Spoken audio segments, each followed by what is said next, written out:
Previously, on Fear of the Demon Hunters. During a brief battle with the Predator Coalition of Demon Hunters' most famous member, Koshmar Naroi, Vivianne Sabraya's ally, the Archangel Khopri, teleported the former Demon Queen, Fear herself aka Arava, and fellow Demon Hunter Jax away. This was intended to keep Koshmara from taking Arava to the RAS Foundation to rehabilitate her there themselves. Viv was left behind with Mara in the snowy Colorado campgrounds, but Mara finally relented and allowed Viv to keep Arava with her, as long as she promised to be careful and watch out for any deception. Mara gave Viv a multiverse-jumping wristwatch, like one that had been given to the Predator Coalition's leader, Tamika, to get in contact with Mara or her other multiverse-traversing allies. Mara left soon after, and Viv was ecstatic with how that experience had gone, as she'd been able to use the Demonitrix to summon the power of a deceased demon general, Sori Eklis, to hold her own against Mara. Unfortunately, before Viv could even put on the watch she'd been given, the animal demon general, who Viv and her allies have been hunting, Zoophiathan, appeared behind her. He hurled her watch away and gripped her around the mouth. He was displeased that with Sori Eklis' powers, Viv was able to temporarily take command of all dinosaur demons, who have now started working under Zoophiathan. He's done playing games and sending his minions after her. Zoophiathan is ready to finish Vivianne off himself. Let's see if he succeeds in the next chapter of Fear of the Demon Hunters. Zoophiathan expected Vivianne to kick and struggle as he held her off the ground, gripping her around the head. Panic had briefly taken her upon his arrival, and Viv felt the familiar swell of fear churning up inside her. She knew that was exactly what Zoophiathan wanted. But at this point in her journey with the Demonitrix, she had no problem with a little fear. She didn't struggle, she just stared and grinned. Zoophiathan pulled her in closer. "Are you smiling under there? Your eyes are doing that smiting sort of shape. Pretty masochistic of you to be happy when you're about to get picked apart piece by piece, dumped into a bowl of melted snow, then devoured like cereal." Viv gripped his hand and pulled herself up just enough to release her mouth. Maybe you're right. The Demonitrix glowed green, and her arms started cracking and shifting back into a dinosaur-like talon. I break limbs and tear skin every time I transform. I do it daily, sometimes multiple times a day. I'm so used to it. The pain does almost feel kind of good. So maybe I am a bit of a masochist now, which means you've got nothing to scare me with. And from one demon general to another, when you have a dangerous enemy in your grip, you should probably do everything you can to finish her off quickly. Viv's skin up to her neck started bubbling and shifting into scales. Zoophiathan squinted at her. "You really are a twisted little freak, huh? But you're no demon general. Not in my house, anyway." Zebra-like tails sprung out of Zoophiathan's back and wrapped around Viv's arms and legs and waist. He released her with his hand, raised her up with the tails, and a midnight black hole opened in the ground beneath her. Zoophiathan chuckled. "Remember to kick off your shoes before you stomp snow all over my nice carpets." Viv was dropped into the hole, and all light completely vanished around her. Even the Demonitrix stopped glowing, and Vivianne could hardly feel anything at all. She grabbed her shoulder and realized she'd stopped transforming. Suddenly, her legs buckled beneath her as she hit a soft, uncomfortably squishy, furry, moist ground that she still couldn't see.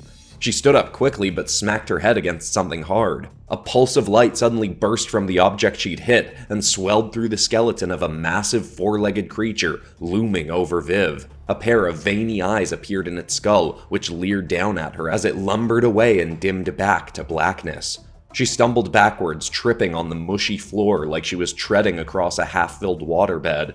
She could feel the wet fur of the ground starting to creep up her legs as if it were trying to bind her. She had to keep moving to prevent that, but every few feet she tripped and sloshed against the shifting ground. She saw a light in the distance and ran as best she could towards it. Her legs felt like they were moving in slower and slower motion the closer she got to the light.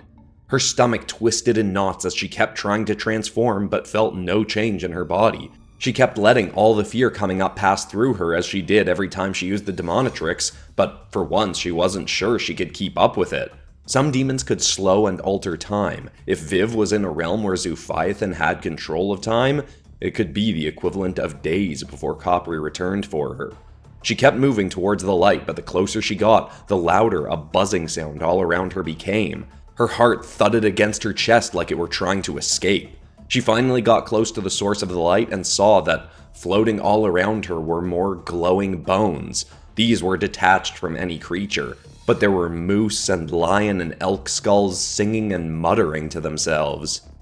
Home is where the dark is. The dark is where I'm home. Home is where the flesh is peeled and where we'll die alone. The muttering, floating lion skull drifted towards her and she batted it aside. As she did, Viv inadvertently let out a yelp, seeing her arm. It was formed from crawling, scuttling hornets that moved across her enough for her to see that only her blood-stained bones were beneath them. She fell back to the ground and violently swatted at her arms, trying to knock the hornets away, but that just made them swarm up around her. A dozen flew straight for her eyes. She wanted to close them, but realized she had no eyelids, or at least no control over them. Stingers aimed right for her pupils. Time suddenly seemed to stretch on for eternity as the stingers got closer and closer and closer. They started glitching away, then coming closer still, leaving Viv with no idea when they'd actually strike. One finally just grazed the skin of her eye when Zoophiathan's voice bellowed. Oh, how rude of me. I haven't taken your coat. A massive hand formed from zebra tails emerged from the ground before her. It gripped her stomach and tore away the hornets in a wave. It pulled them into the ground and vanished in a ripple of shifting furry floor. Viv looked down at her body and saw that it had returned to normal. Though instead of her usual jacket, she was in a neon green shirt and shorts that seemed to be emanating from the Demonitrix, still firmly planted in her shoulder. She stood up, wobbling back and forth on the ground, and tried to transform again, staring at the green gem. It sparked and flickered, but she couldn't feel its power. It still wasn't working. Viv kicked her legs, keeping the fur from crawling up her, then noticed a sound approaching. She looked out across the floating bones and saw dimly lit by them was a swarm of humanoid mutated little frog people running towards her, holding forks and spoons. Devour the flesh, eat her bits to bits. If she makes this hard for us, we'll gut the little... A venomous needle suddenly struck the closest frog in the face. Viv had fired it from her palm, now taking on elements of a demonic form she hadn't used in a while. One she didn't need the Demonitrix for. Insect wings burst from Vivianne's back, and she flew up off the ground. She fired needles from her palms at all the coming frog creatures. She flew higher and higher, well out of their reach. They hurled their forks and spoons at her, but those did little more than bounce off her. Viv felt like she had more control now, but also knew that feeling couldn't last very long in here. Her head struck something soft and moist, and made her eyes shut ever so briefly. When she opened them, she was upside down, hovering just off the ground, with the frog creatures charging immediately in front of her. Eat the eyes with veins intact, still seeing in our digestive tract. Viv flipped over and started to fly away, but hit hard against a giant, furry head. She backed off a step to see a sloth-like demon's face emerging from a mound in the ground. It grinned deviously at her, and light rings burst from its eyes towards her. Suddenly, Viv was moving so slowly that she could barely tell she was moving at all.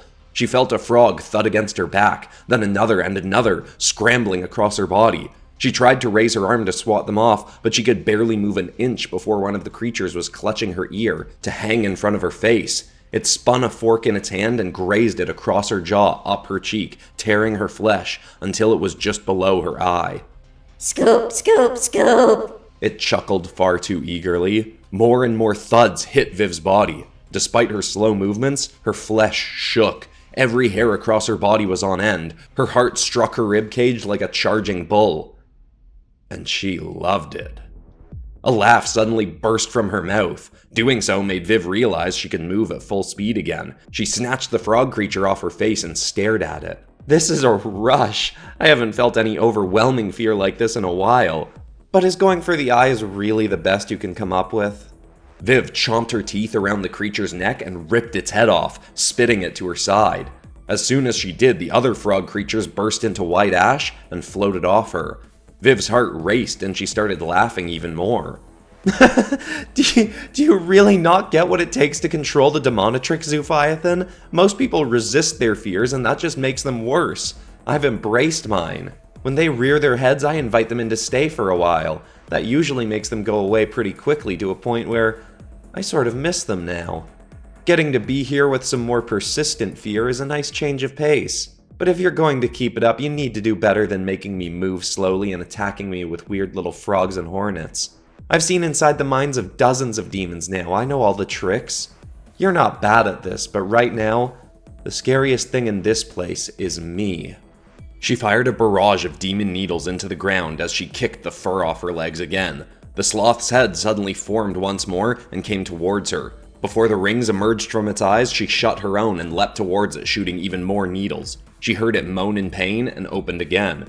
She had pierced it right through its own eyes, and they were now firmly shut. She grabbed the top of the demon's mouth with both hands and stomped her feet onto its lower jaw. She tore upwards with all her strength and ripped open the beast's maw. She fired more needles into its open throat. It gargled and shrieked, then melted back into the floor, disappearing. Viv knelt down and started to rip the ground, tearing away chunks of wet fur and slime. The whole floor rippled out around her, and a piercing shriek echoed from it, tearing into Viv's ears. Blood started dripping from them, but still she dug. Finally, a hole opened beneath her, and she fell into it, spiraling once again into darkness.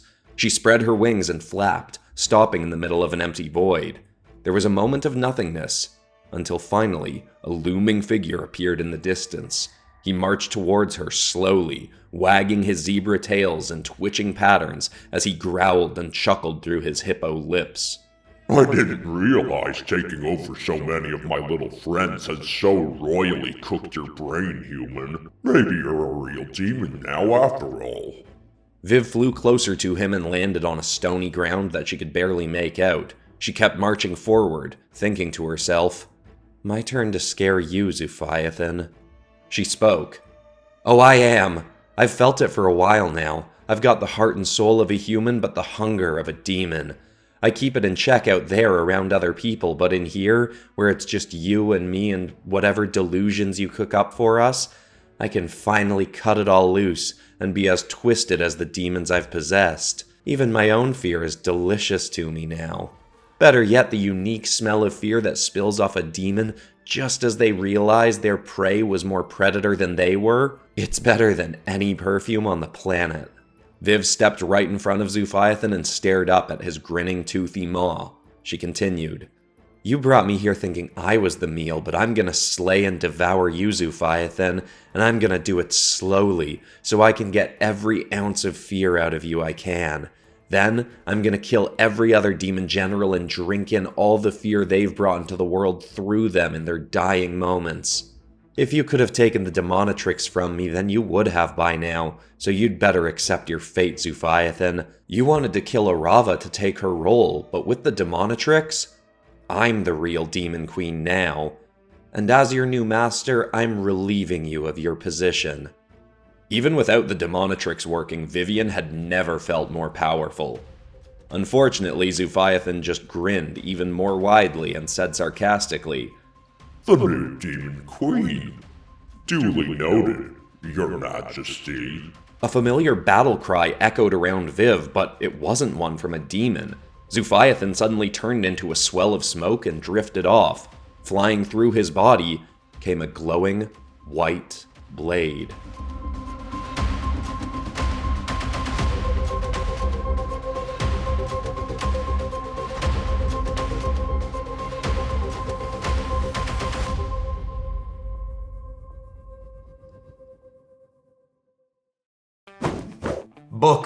Book out now. Bonus never before seen art, gods, monsters, action mythology adventure story. Good book. Buy it if you want. This is a weird tone to go with for the ad given this episode, but I'm torn between not enjoying doing the same advertisement over and over again and also wanting to sell book. So linked in the description. Get book if you feel like it. Back to more Fear of the Demon Hunters. Before Viv could react, the weapon carved into her arm. She barely winced, but saw a spurt of blood fly out of her as the weapon's wielder rolled across the ground behind her, leapt up, turned, and aimed his sword at her. His white hair was clear, even in the amorphous, shifting black void around them. "Zoophiathan, get back here, you coward! How many illusions do I have to fight before you face me yourself?" He lunged forward and swung his blade at Viv. She thought she stepped back far enough to avoid it, but the weapon's end carved a gash across her stomach. Clayton, stop! I'm not an illusion, it's really me, it's Vivianne! He looked her up and down. Maybe, maybe not. Honestly, I hope it is you. If you're really calling yourself the new Demon Queen, then getting to kill you is gonna make my career. He moved like he was going to swing for her head, so she crouched, but in a lightning-fast swipe, he swung for her leg instead and slashed her across the knee. More blood burst from her and painted the ground. His angelic weapon made her flesh sizzle. Even in his bizarre realm, Viv doubted Zoophiathan had a weapon that could pull off an angelic cut like that. This had to be the real Clayton. She may not have minded pain anymore, but that didn't make Viv immune to slaughter at Clayton's hands. She let her wings carry her off the ground out of his reach. Seriously, Clayton, I was just trying to scare Zoophiathan. I'm still on the Coalition's side. I'm still trying to kill demons. The ground suddenly moved up towards Viv, getting Clayton back within reach of her. I don't care how many demons you kill, that doesn't mean you're not one. He raised his weapon again. Viv let her body fully shift into him and Ep10, and she tore her stinger out to use as a sword. She raised it and blocked his strike, but he hit hard enough to knock her arm down, then hammered the butt of his sword into her face. He thrust his sword at her head and she just barely moved aside. Unfortunately, when he yanked it back towards himself, he moved it closer and cut right across her neck. Orange blood and flaky ash burst off her. She felt her head go fuzzy. Oh, seriously, Clayton, what is wrong with you? You're just doing what Zoophiathan wants. I'm the Coalition's best bet at killing him and he knows it. Plus, Commander Wiggins may not like what I'm doing, but she has to know that I'm trying to do the right thing. If you kill me, there's no way she lets you stay on as a hunter. Clayton swung again and again, and Viv barely managed to block the swipes with her own blade. She tried flying up away again, but once more the ground moved with her. Clayton snarled. You're too late there, Sabraya. Tamika canned me a week ago. He stabbed at her, high enough to the right that she should have known it was a fake-out. She blocked the blade, but that left her other side wide open. He reached his arm up and caught one of her wings. He ripped it down towards himself, spun his blade around her head, and slashed part of it off. Even Viv couldn't enjoy the pain of that swipe, and she shrieked in agony. She clamped her mouth shut quickly, not wanting to give Clayton any satisfaction.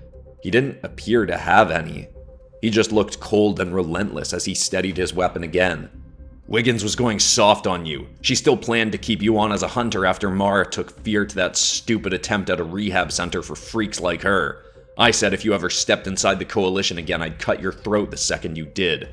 That was the end of my time in the Coalition right there. It was overdue anyway. Means I don't have to hold back anymore on demons like you and Kushmara. Despite the danger, Viv stomped closer. How can you still want to hurt Mara? She's literally dedicating her life right now to saving the entire multiverse from demons.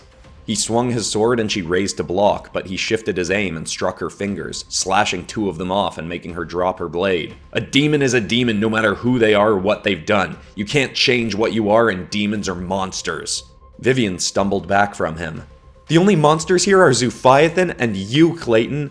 You betrayed Capri, you betrayed Kushmara, and you'll kill good people just out of pure stubbornness.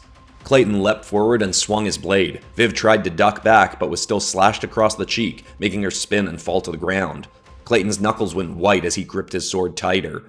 Oh, I'm the monster, says the demon who's working with fear herself. How many people has she tortured and killed through her demons? How much pain has she brought the world? How many of our friends' lives has she taken? She killed my dad, she tried to kill me, she tried to kill Tamika and her daughter, all that and so much more, and you chose to work with her. How profoundly brainless can you be to think she's less of a monster than me? Nobody who's done what she's done can redeem themselves, and giving her the space to even pretend to try is a moronic and dangerous waste of time. He raised his sword, but Viv fired a dart from her palm into his ankle. He tried to swing anyway, but she shot another farther up his leg and made him collapse on one side. She got up and backed away.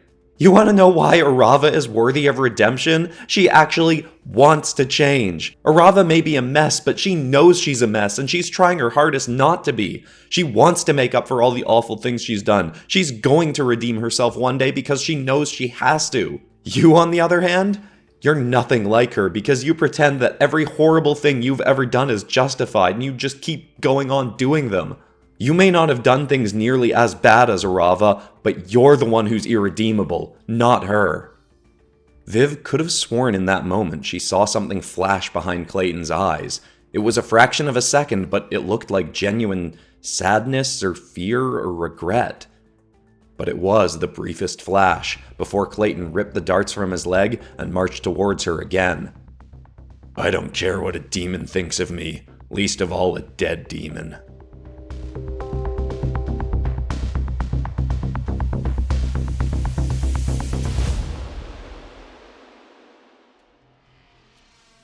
He stabbed his sword towards her once again. Viv clenched her teeth, dodged slightly to the side, but let the weapon pierce through her torso. She grabbed Clayton's arm before he could pull the blade out and fired 4 needles into him. His hand went numb and he released the blade. Viv headbutted him with her crusted demon scalp. Blood burst from his nose and he stumbled backwards. While he was dazed, she fired 6 more shots into his body. He should have collapsed to the ground, but he remained upright, raised his fists, and started marching towards her again.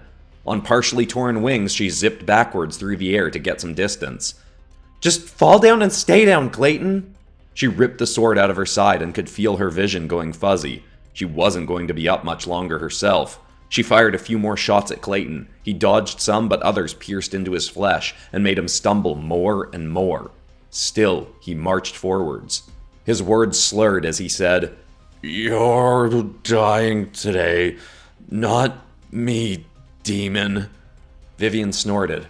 "Neither of us is dying today, Clayton." A voice bellowed around them both. Well, that's not entirely true. A flash of white and black swiped behind Clayton. The sound of a slice rang like an alarm through the void. Clayton finally fell to his knees, with Vivianne's stinger pierced right through his heart. He fell onto his side, wheezing. Blood poured from his mouth onto the ground, which started shifting from black to white. Viv ran over to him and dropped to her knees. Clayton, breathe!" Viv thought she hated Zoophiathan before, but forcing her to help Clayton took him to a whole other level. With what little of his strength he had left, Clayton tried to reach up and grab his sword from Viv.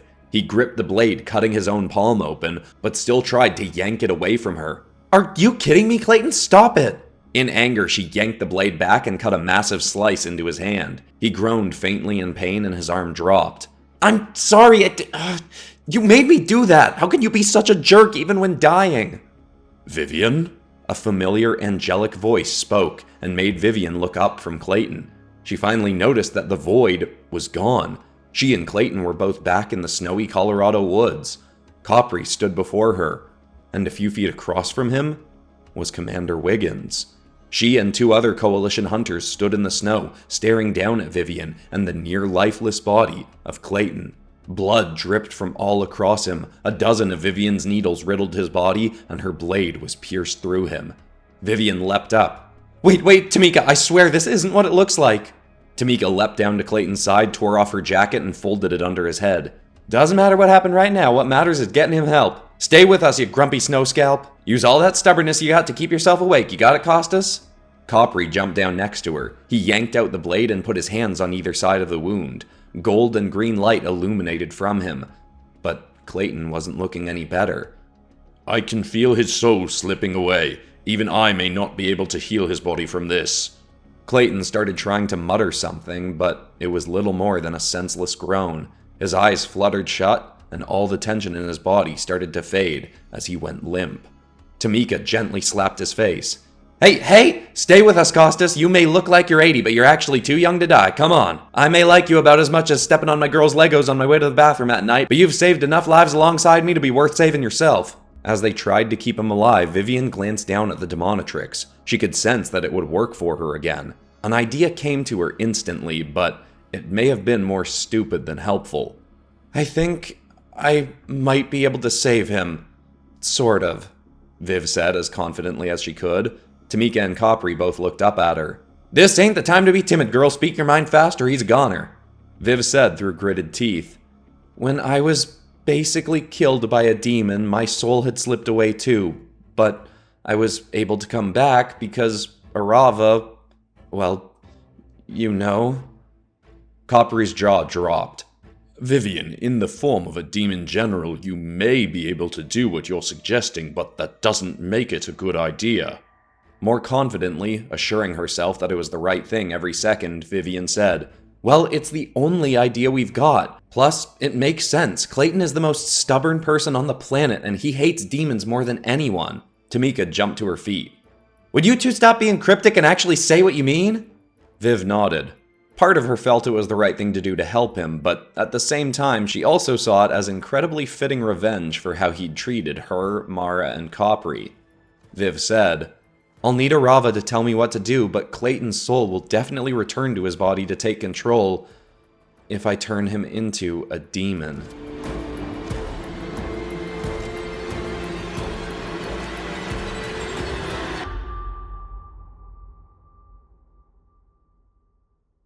Some of the art that I covered today was heavily inspired by my absolute Illustrator Reacts episode that I made recently. And honestly, I've been getting tons of inspiration from the stuff I've covered in Illustrator Reacts since I rebooted it earlier this year. So if you haven't checked out that series and you want some good art inspiration, I highly recommend it. Anyway, besides that, that's all for today, except of course for ending this video on some kind of positive or inspiring note. And the thought I want to leave people with today is just a reminder that your mind is always telling you stories. Telling you stories about how different situations have gone down, who you are, what other people think of you. And it's important to remember that these stories are not always true. In fact, a lot of the time they're not. Our brain is filling in gaps based on our past experiences, and a lot of times based on negative past experiences, trying to protect us from what may happen. So if your mind is telling you some kind of negative story over and over again, try and take a moment to pause it and think, do I actually know this is true?